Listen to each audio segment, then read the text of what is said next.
Si quieres profundizar sobre estos temas o aprender más, entra al enlace más abajo. También al final del video encontrarás cómo acceder al grupo de WhatsApp y a las redes sociales del Departamento de Educación de las Asambleas de Dios. Bienvenidos a este espacio del Departamento Nacional de Educación Cristiana de las Asambleas de Dios de la República Dominicana. Hoy vamos a aprender un poco más qué es este departamento, qué hace, cuáles son sus objetivos, qué persigue y cuáles son los planes que se están haciendo para desarrollar programas dentro de las Asambleas de Dios y aún más allá a personas a quienes les puedan servir estos programas. Hoy tenemos al director nacional, Alfredo Ignacio de la Cruz, quien nos acompañará en esta conversación, y también a mi tío, Josué Ovalle, quien es además el coordinador nacional de estudios a distancia de este departamento. Así que a ustedes les tocará desarrollar esta conversación conmigo hoy, pero tratarlo suave.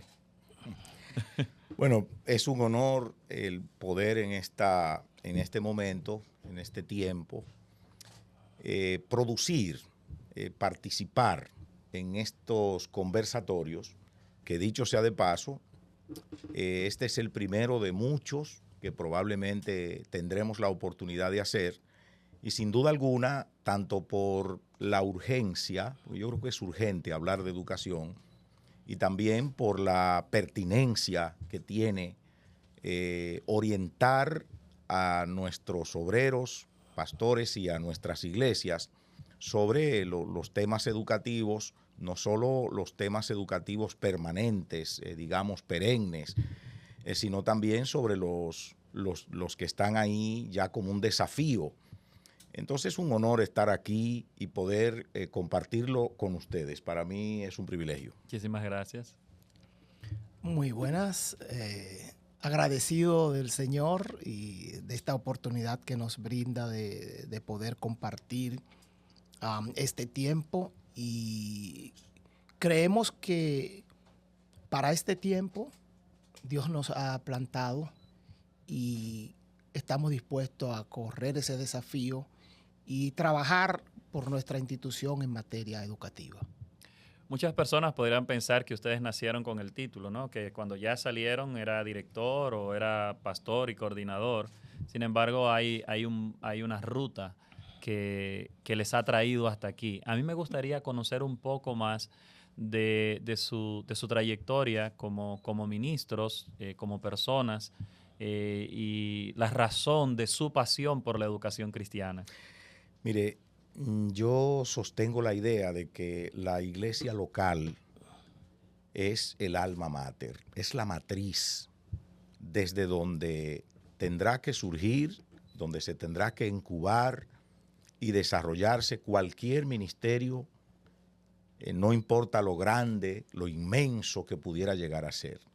Y aun cuando haya llegado a donde sea que haya llegado, la iglesia local sigue siendo clave para el desarrollo integral y ministerial de cualquier persona. En mi caso, tengo el gratísimo honor de haber sido pastoreado por Cristian Mercedes. Cristian Mercedes fue la persona que, teniendo yo apenas quizás 2 años, me bautizaron temprano. No creo que fuera porque yo fuera muy desarrollado en la fe, sino porque una iglesia pequeña en el campo, era natural que el pastor necesitara recursos humanos, posiblemente. Y ese hombre puso en mis manos, primero que todo, un maestro de escuela bíblica, de escuela dominical. Me dijo, tú vas a enseñar la clase de adultos. Yo le dije, pero Cristian, ¿cómo la clase de adultos?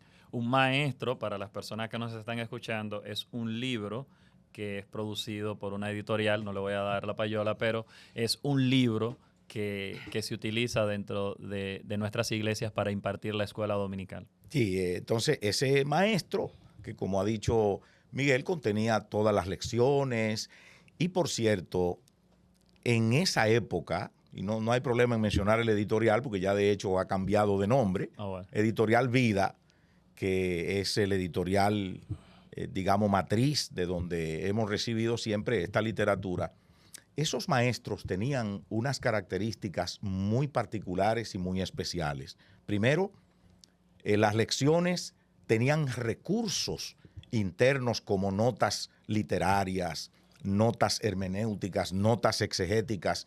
Y cuando yo le dije a mi pastor, digo, mire, recuérdese que yo soy un nuevo creyente. Si yo soy una persona, me dijo, no, estudia, tú eres un buen estudiante, estudia el maestro tiene, digamos, lo básico y por supuesto con tu Biblia. Y bueno, pues yo acepté, hermanos, con mucho miedo, acepté el desafío. Tengo que decirte, Miguel y Josué, que por alguna razón, desde muy temprano, yo estuve ligado a los temas educativos. Mi profesor, por ejemplo, de primaria, que era mi ídolo, por decirlo así, profesor José Paredes, yo admiraba de José Paredes su memoria. José Paredes podía darnos la clasificación zoológica de los animales, escribirle en una pizarra sin mirar el libro para nada. A mí me parecía maravilloso eso. Entonces yo fui muy marcado por ese profesor. Pero luego, ya antes había intermedia, que era en séptimo, octavo.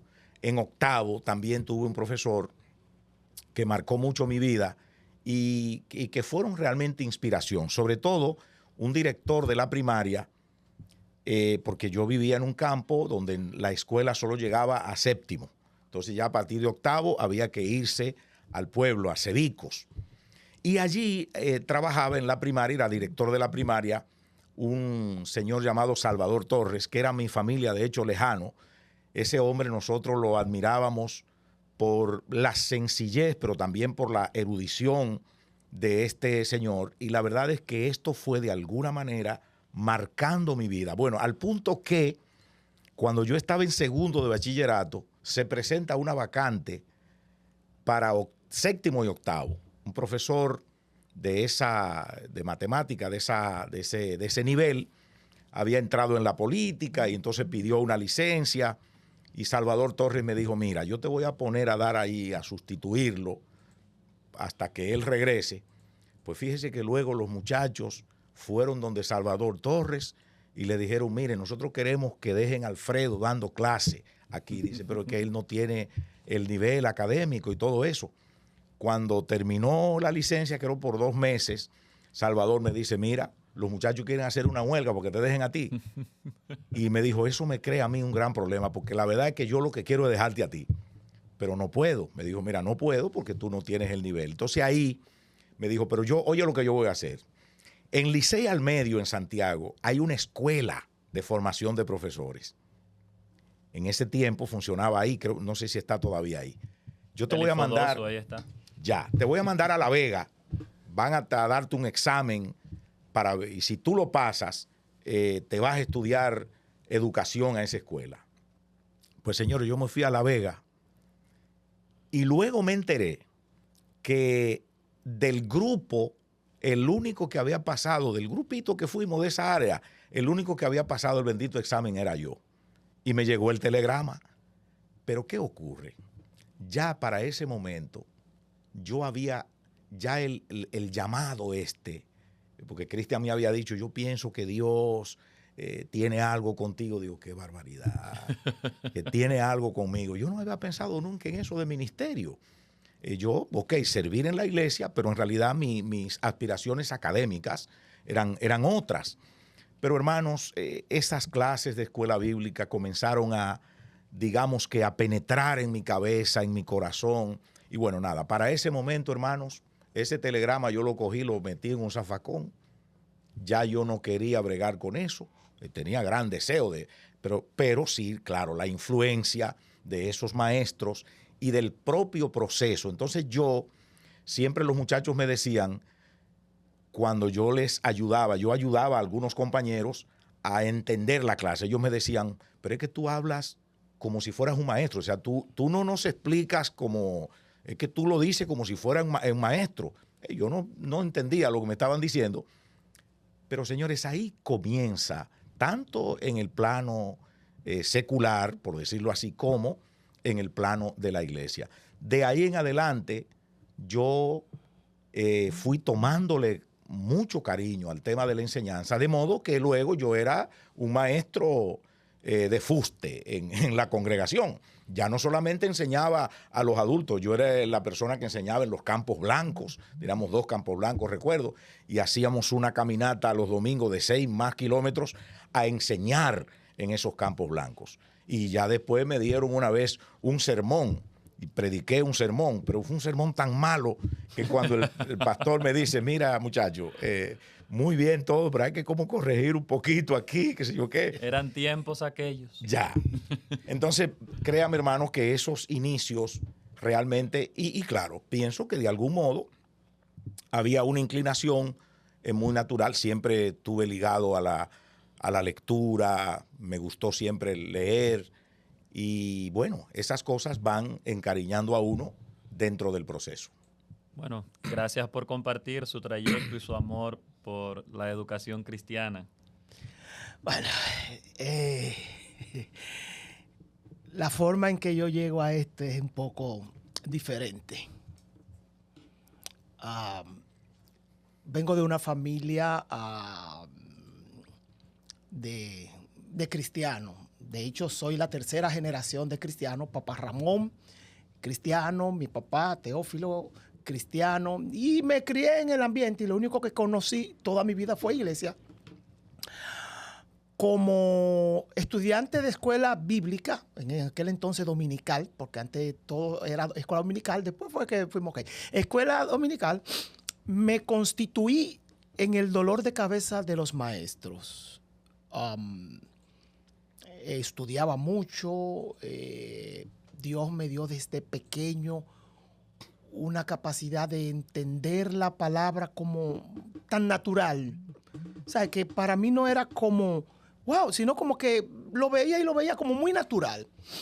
Pero mal enfoqué todo eso y me convertí en el dolor de cabeza de cualquier maestro.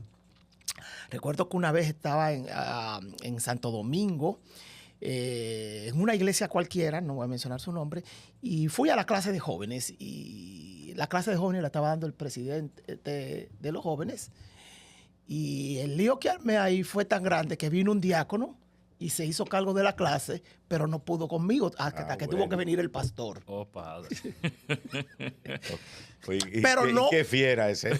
Pero no era haciendo cosas malas, sino discutiendo, debatiendo profundidades que, ¿sabes? En una clase de jóvenes, en una iglesia cualquiera, se presume que hayan personas con un conocimiento limitado. Pero entonces me fui. De hecho, recuerdo que el tema de la clase ese domingo era sobre el matrimonio. Y yo me metí en el divorcio, en el recasamiento, en la... Todavía siguen siendo temas debatibles, ¿eh? Sí, pero que al nivel que estaba uno y en esa clase no era para uno estar debatiendo eso. Bueno, todo eso se dio.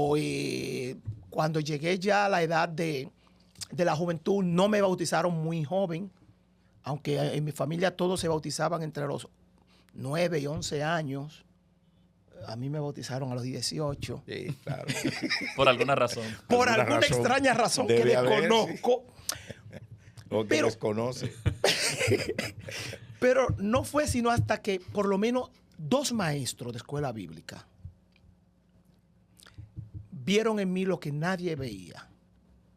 Uno de ellos fue Jesús Fabián, maestro todavía en la iglesia de Jerusalén Primera, y la otra persona fue Miriam Roble.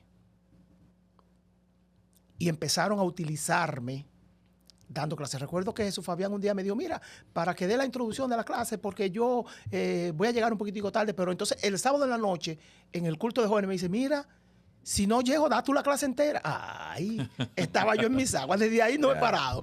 Estoy hablando que yo debía tener, ¿cuánto? 18, 19 años. Ha llovido mucho. Oh, yo acabo de cumplir 62. Epa. Estamos hablando de todo el tiempo. Entonces, desde ahí comencé a trabajar. Llegó un momento que era tan apasionado que en la iglesia de Jerusalén habían 2 tandas de escuela bíblica por el volumen que éramos. Entonces yo daba clase en la primera tanda y en la segunda tanda. Y después me quedaba a una tercera tanda, que era que cuando los fiebruces de Biblia nos quedábamos a discutir todo lo que nos habíamos pasado la mañana entera discutiendo, seguíamos discutiendo. Seguir discutiendo. Sí. Entonces ahí comenzó. Recuerdo que con la llegada de